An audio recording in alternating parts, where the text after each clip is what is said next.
Now coming to number nine, which is the last number of the series. So number 9 उन लोगों का है जिनकी डेट बर्थ आती है 9, 18 and 27th of any month. And जो qualities होती हैं इनकी, they are very down to earth people, very humble and very courageous. They have so much energy. They don't give up easily. अगर कुछ situation आता है ये bounce back करते हैं. I mean very soft hearted, दो कभी कभी aggressive हो जाते हैं. एग्रेशन जो होता है वो 2 मिनट का होता है, जो उसका रिग्रेट होता है वो बहुत लंबा चला जाता है. सो they are that soft.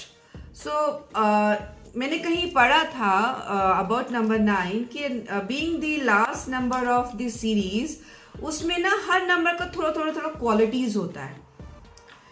I don't no, qualities तो सब नंबर्स में होती है, but I don't know why it was written about number 9. yes, they are highly talented. उनमें बहुत क्वालिटीज होती हैं. एक्चुअली वी कैन से ये नंबर 9 अगर एंड है तो एक बिगनिंग भी है. It is the beginning also. So and and the beginning. So it is kind of a funnel जिसमें आपकी सारी क्वालिटीज आप में आ रही है. वाह, वेरी इंटेलिजेंट. सो इसमें एंड नंबर 9 आप बहुत ही एनर्जेटिक हैं. एंड ये साल भी नंबर 9 है. Energy, so energy and energy and energy, and you need to channelise that energy. ये साल जो है आपके लिए फुल ऑफ ग्रोथ.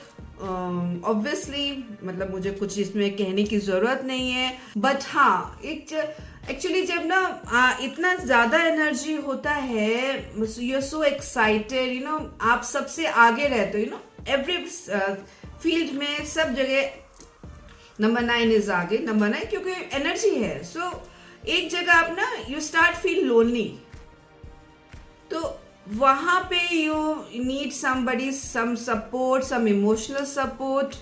तो please go for it. Don't stop yourself. And new beginning है आपका. कई बार आपने अपने आप की ना विशेस को कभी आपने सप्रेस कर दिया होगा. You will be getting those opportunities to fulfil your wishes. कुछ जो डिजायर्स थी, तो प्लीज अगर आपको दिखता है तो गो फॉर इट, कंप्लीटेड, उसको फुलफिल कीजिए. एंड इसमें ये भी है कि हाँ, यू नीड कुछ ऐसे सिचुएशंस आएंगी जहां पे आपको एक बोल्ड डिसीजन लेना पड़ सकता है. ओके, सो मार्स ऑलरेडी आपके सपोर्ट में है, तो यू कैन टेक इट, पर बहुत रिस्पॉन्सिबिलिटी लेना पड़ेगा तो अपने एक्शंस का जो है. I know you are very responsible. So जो भी करें आप बहुत सोच समझ कर करें, लेकिन जो डिसीजन लेना पड़ेगा that required lot of courage, तो प्लीज आप ले लीजिएगा. अगर मैं फाइनेंशियली आपकी बात करूं तो अगेन कहीं पे भी इन्वेस्ट करें या कभी कोई भी मनी मैटर हो, उसमें गाइडेंस, आप किसी की गाइडेंस लीजिएगा. कॉशियसली आपको मूव करना है. एंड अगर आपको गाइडेंस के लिए कोई नहीं मिल रहा है तो concentrate and you will find the answer from your intuition. आप इंट्यूशन को फॉलो कीजिए. नई अपॉर्चुनिटीज भी आएंगी उसमें. एंड थोड़ा सा हो सकता है, क्योंकि जब बहुत कुछ मिलता है ना, so there sometimes there is chaos and confusion. तो हो सकता है छोटा सा आपको एक फाइनेंशियल सेटबैक भी मिले, लेकिन छोटा सा होगा एंड टेम्पररी होगा वो. तो आपका जो है, जो भी हार्डवर्क आप करेंगे फाइनेंस में, it will be paid of. Carefully आप इन्वेस्ट कीजिएगा. हाँ, don't be over excited and over confidence. ये एक्चुअली एक ट्रेट होता है नंबर 9 का, क्योंकि इतनी एनर्जी उनमें होती है. And they are lucky also, very response, सारी पॉजिटिव उन क्वालिटीज उनमें होती है. तो that makes them over confident and they get over excited. तो ये चीज आपको कंट्रोल करनी है, बिकॉज नंबर 9 आपका भी है एंड साल भी नंबर 9 है. तो you might tend to be overconfident and overexcited, so you need to control that. Keep your head on your shoulder.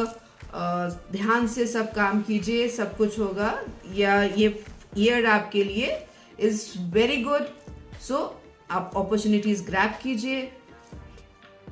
Okay, now this is the end of the series and आपने notice किया होगा मैंने सारी पूरी series में 4 से 5 words मैंने बहुत यूज़ किए हैं। Intellect, intuition, courage, relationship, humbleness मतलब ग्राउंडेड रहना, डाउन टू अर्थ रहना।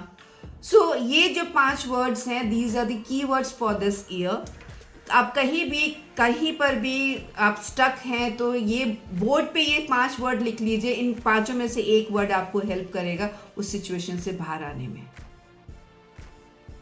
So all the best for your year 2025। Signing off, psychologically yours, Nisha Bhagat.